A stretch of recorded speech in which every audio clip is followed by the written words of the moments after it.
करने जा रहे हैं। आज कल की वीडियो है, 3 गैर मुस्लिम लड़कों ने मिल करके कॉलेज से बच्ची को बुलाया और उसको मार करके स्कॉर्पियो में ले गया। 3 दिन रेप किया और रेप करने के बाद उसके जिस्म को सरेआम ले आकर के फेंक दिया। आए दिन ये खबरें आ रही हैं।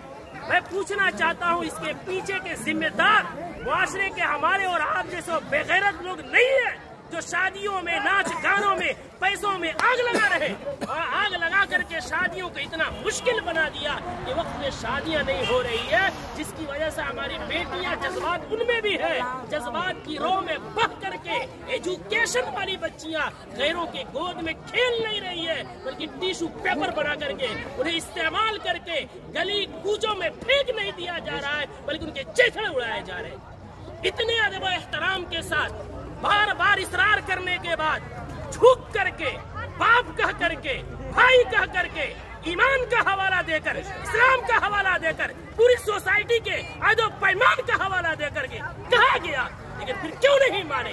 जुर्रत की बात है, हिम्मत की बात है। आखिर वो हिम्मत आई कहाँ से कि पूरा मुआशरा बाइकाट कर रहा है? आप नाच ला रहे हैं, चौक पे नचा रहे हैं, पूरा बस्ती इस गुनाह से बचना चाहता है।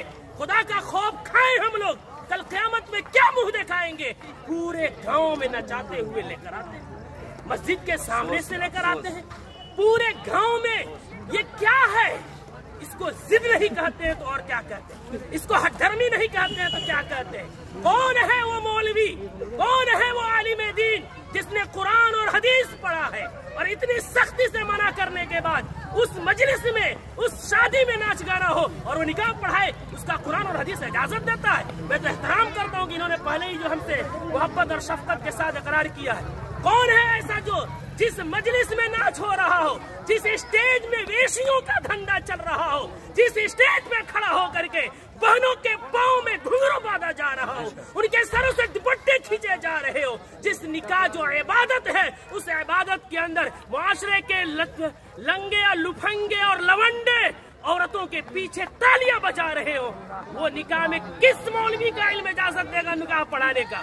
कौन सी कुरान इजाजत देगी? कौन सी हदीस इजाजत देगी? यहाँ सब कलिमा पढ़ने वाले हैं। हम मरेंगे, रब के सामने हाजिर होंगे। दुनिया की बात छोड़े, हमें ये खौफ क्यों नहीं आता कि निकाह एक इबादत है, नमाज भी इबादत है।